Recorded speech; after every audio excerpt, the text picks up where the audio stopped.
On Friday First today, we find out how a special mannequin called Neil helps Salford University medical students deal with scenarios they may face in the future. Also in the show, we take a look at this year's secret vintage wedding fair. In music, we'll be seeing if Noel Gallagher could hack in his hometown. And in sport, we sum up a very successful week for the University of Salford.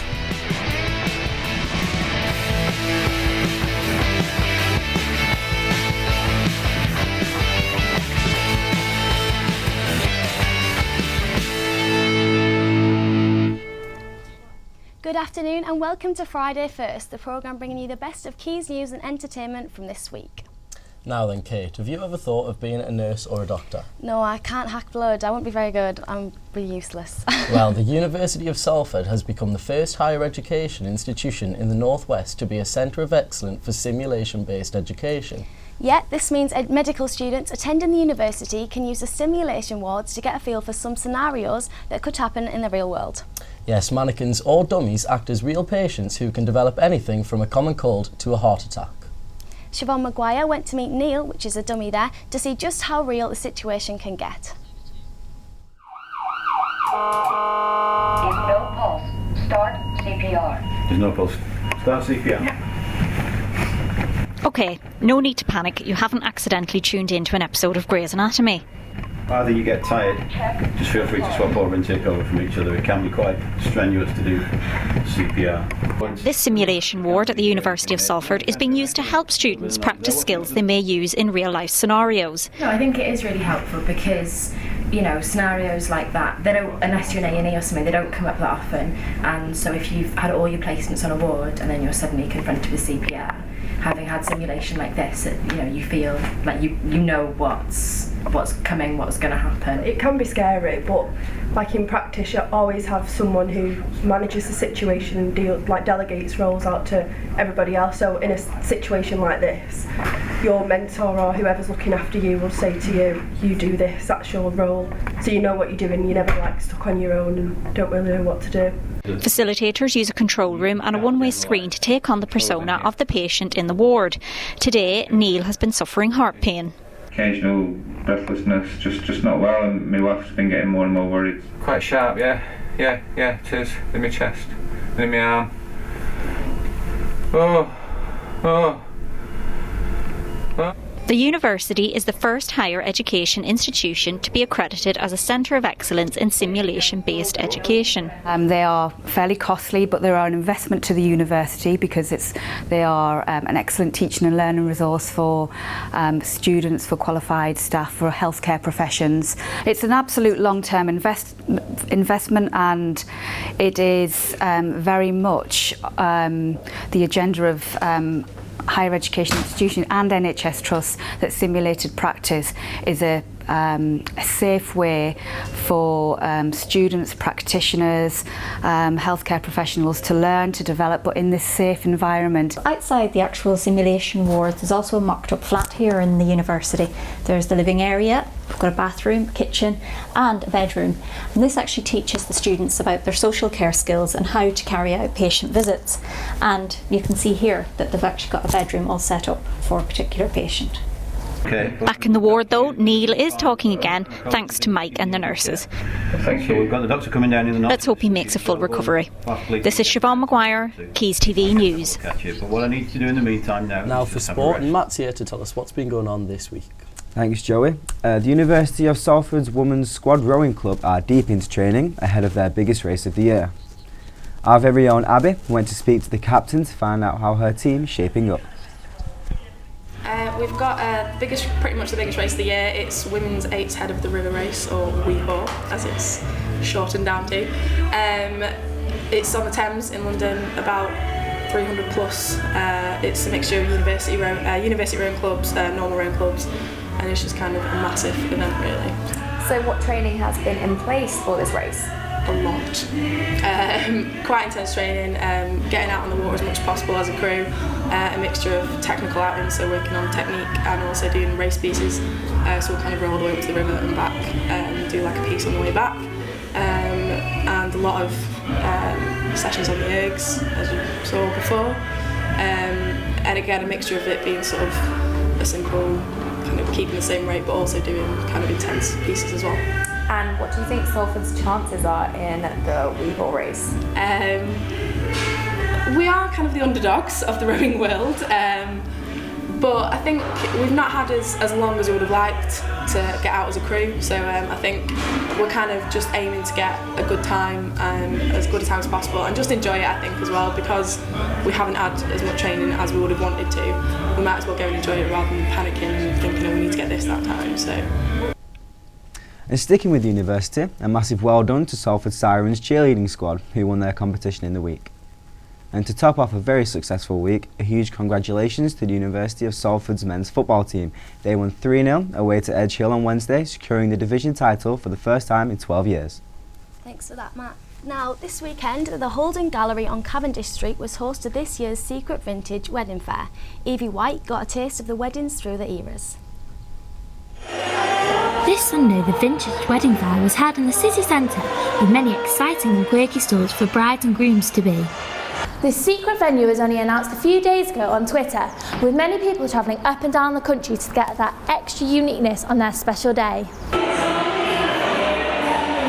Sheffield fashion designer Kate Beaumont showcased her vintage-inspired wedding dresses in front of an eagerly anticipated audience. I love vintage, so I've got a vintage China hire company and I've been running that for about 4 years, and I've run quite a lot of secret tea parties where we had like tea parties in a secret location and people had to find out where it was the day before, and I just wondered whether it would work with a wedding fair, so that's why we started the Vintage Wedding Fair in Manchester.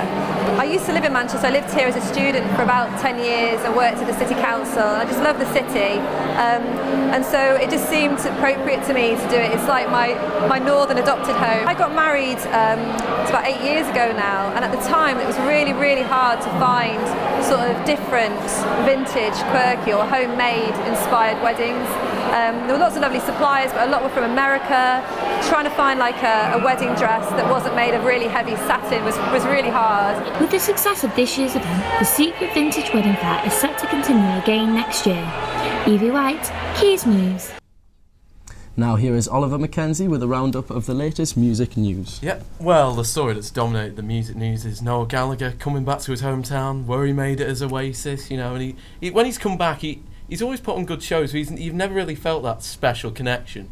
And when he came back as his own act, own band, he really sort of connected with fans a lot more, and it really brought the show alive, as you can see on the screen. So did he sing any Oasis songs, obviously with him being from there? Yeah, I mean, he started out with a few High Flying Bird songs, but that's what we've come to see, but he did go into Oasis songs, Champagne Supernova, Dixie's Dinner, and what I really liked about it was all some of the covers were acoustic, and I think it had a nice little texture and an additional flavour to it. It's not like, oh, here's some Oasis songs, you're just going to play guitar and you're going to sing along. So I really like how they added that dynamic to it. And obviously the encore was a huge highlight as well, Johnny Marr there. Oh, the master plan, Noel Gallagher, Johnny Marr. What more can you ask for from a Manchester show? Absolutely brilliant. Just, I mean, when he came on, it was like Jesus had been shown to the masses. It was that electric. Yeah, two heroes of Manchester music. It sounds like a brilliant gig. Gutted I wasn't there, but I did see Oasis, so I'll brag about that instead. Ryan Gerard is here with your Friday First weekend forecast. We've had some rather mixed weather this week, and unfortunately we are not going to see much of that long-awaited spring sunshine this weekend. On Saturday, the sun will rise at 6:27 a.m. with some light cloud coverage that will gradually grow thicker over the course of the day. As we move into Mothering Sunday, we will experience some cool temperatures of around 7 degrees Celsius with more variable cloud. Conditions will generally be brighter than the previous few rainy days. However, with still over a week to go until it's officially spring, don't unleash the shorts just yet. That's all from me with your weekend forecast. Back to the studio. Now, there is so much fantastic work being done for Comic Relief this year, and as always raises as much money as possible to help those who need it. At Salford University, Shock Radio presenters Joan Miller headed up 12 hours of non-stop karaoke to raise money for charity. Since the last Red Nose Day, Comic Relief has helped over 12 million people across the globe. And that's why our big question today is, what is your favourite Comic Relief moment? Matt? What do you think, Matt? Hands down, my favourite moment, a lot of people's favourite moments, is James Corden when he went into the England team briefing room and ripped them apart. It was like 100% best moment for me. Also, I like the the things that Great British Bake Off do. I like that. It's Yeah. funny, quite a lot of Yeah. comedy involved in the Yeah. Great British Bake Off. It's natural television for me. I mean, the one I love more than anything, massive Top Gear fan, so I've got to go for Top Gun Gear Force. It was basically just 3 old blokes going into someone's garden and absolutely trashing it. And Steve Redgrave's garden at that. Not that I'm saying you should do that, but... I agree with Matt, which England fan wouldn't have loved to be James Corden there, but on tonight's Comic Relief you've got Dancing Dermot. Yeah, he's going to be doing a we've got, 24-hour dance. I think he's finishing it off so it's on BBC One, so he's going to be finishing that off tonight. I think it's at 7 o'clock, so he's done 24 hours. I don't know how someone has the stamina for that. You'll need a pretty big kebab after that. Pretty well, I must say. I reckon Joe can do it. Oh, I don't know could about not do it. I'd like to do James Corden's. I don't think I could ever do what Dermot's doing Both at the same tonight. Not time? a chance. At the James same time. Corden whilst dancing? Not for me. Maybe next year. Stick with just the I'd like to see football James myself. Corden do that. Cheers, boys. Thank you. Right, earlier this week, Jack Savage came into the studio to play his song Back Again, and here it is.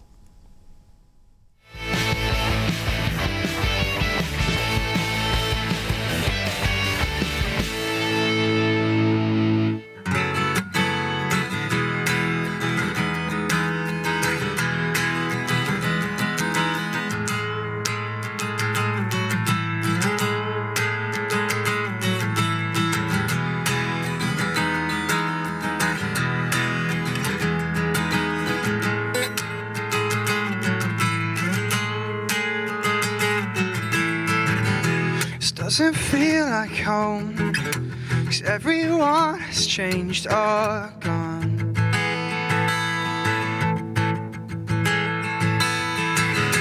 What I wanna know is what's been happening to us.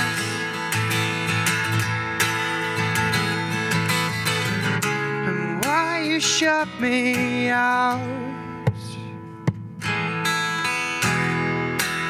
Say goodbyes and I'll sing mine, 'cause I know you wanted to. Just prove me wrong and pretend that you were fine.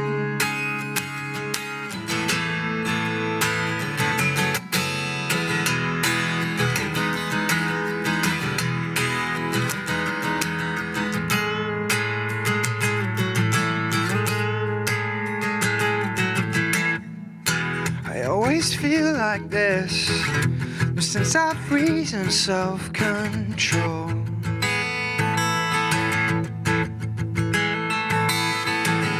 burned all my bridges, where on earth did I go wrong?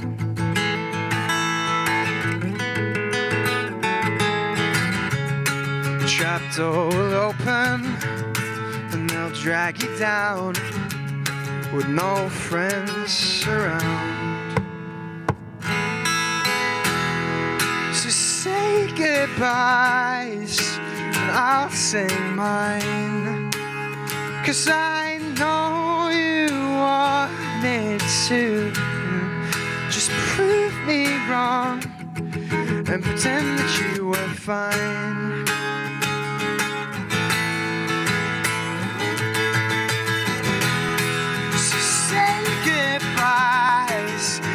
I'll sing mine,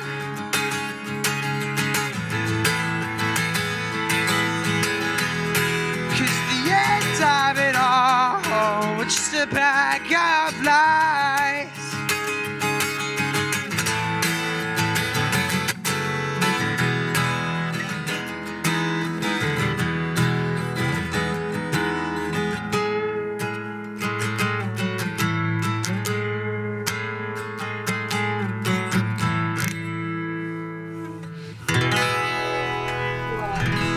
Cheers. Now, last night was the election night at the Salford University Students' Union. 26 candidates competed to be president for next year. And we're delighted to be joined in the studio now by Marina Hristova, who was elected as the president of the union last night. Congratulations. Thank you. Congratulations. Thank you. So how do you feel now?